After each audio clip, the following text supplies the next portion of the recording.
और बड़ी खबर मध्य प्रदेश से, जहां पर निकाय चुनाव को लेकर इस वक्त संकट के बादल घिरते नजर आ रहे हैं, क्योंकि ग्वालियर के बाद अब इंदौर हाईकोर्ट में, जबलपुर हाईकोर्ट की इंदौर बेंच में भी याचिका पहुंच गई है स्टे के लिए। मध्य प्रदेश हाईकोर्ट ने रिजर्वेशन प्रोसेस पर फिलहाल के लिए रोक लगा दी है।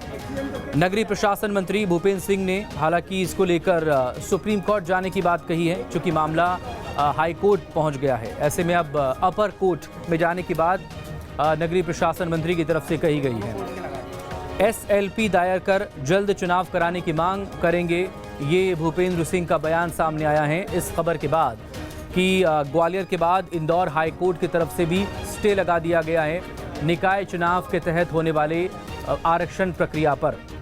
आपको बता दें कि बीते दिनों निकाय चुनावों के मद्देनज़र आरक्षण की प्रक्रिया शुरू हुई थी, वार्ड से लेकर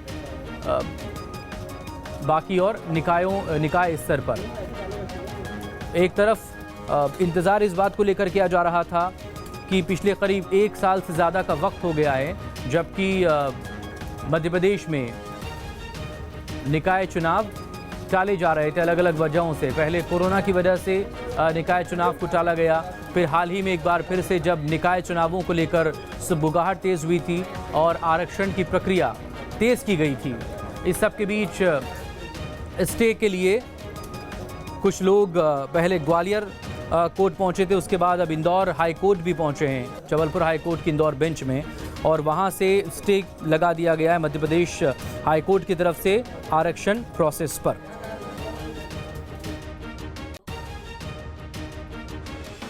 मध्य प्रदेश में नगरीय निकाय चुनाव एक बार फिर टलते नजर आ रहे हैं। ऐसा इसलिए क्योंकि ग्वालियर के बाद अब इंदौर हाई कोर्ट ने निकाय चुनाव में आरक्षण को लेकर स्टे दे दिया है, जिसके बाद अब मध्य प्रदेश सरकार की तरफ से फैसले के खिलाफ सुप्रीम कोर्ट में एसएलपी जारी करने की बात कही जा रही है।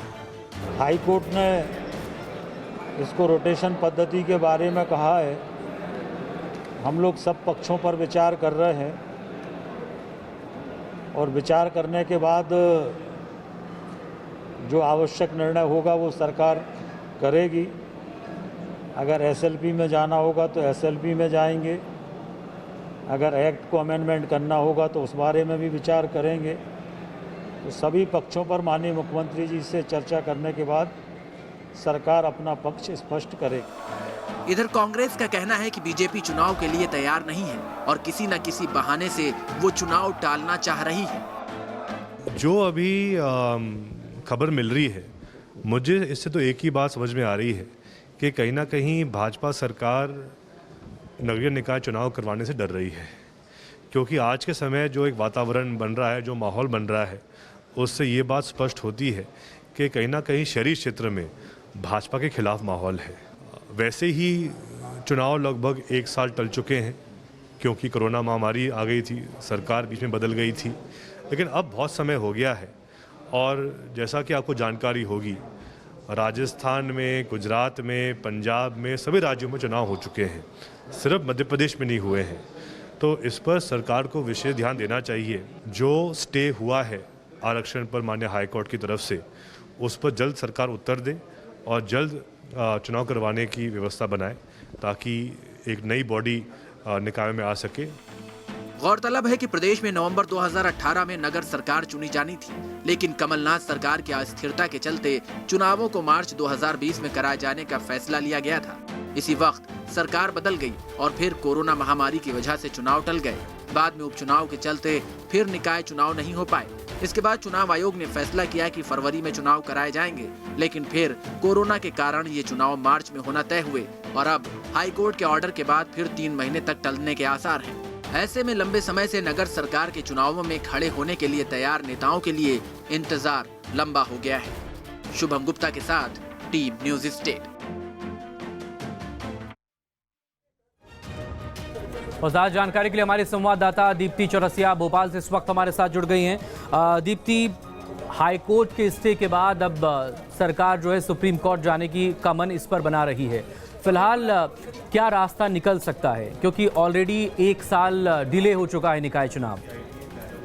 बिल्कुल 1 साल डिले हो चुका है, बल्कि ये कह सकते हैं हम नवंबर 2019 में होना था। लगभग 1.5 साल के लगभग ये डिले है। और सरकार जो रास्ता बना रही है उसमें सरकार ने बड़े साफ तौर पे कहा है, क्योंकि आरक्षण प्रक्रिया को लेकर चुनौती दी गई है हाईकोर्ट में और आरक्षण प्रक्रिया को हाईकोर्ट में गलत माना है, तो कहीं ना कहीं सरकार को ये जताना सबसे जरूरी होगा कि उनकी प्रक्रिया किस तरह से सही है। और उसके बाद जितने भी लीगल और जितने भी सारे पहलू हैं सब पे विचार करने के बाद सरकार इसको लेकर सुप्रीम कोर्ट जाएगी।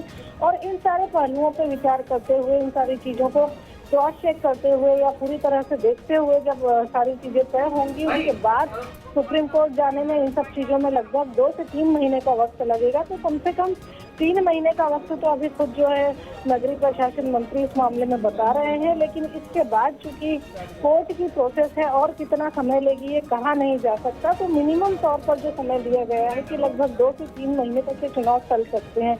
और इसमें सबसे बड़ी चीज यही है कि सरकार की जो आरक्षण प्रक्रिया है उस पर सवाल खड़े करे गए हैं, तो सरकार को उन सारे पहलुओं पर विचार करना होगा जिससे ये बताया जा सके कि आरक्षण प्रक्रिया किसके तहत है और किस तरह से सही है।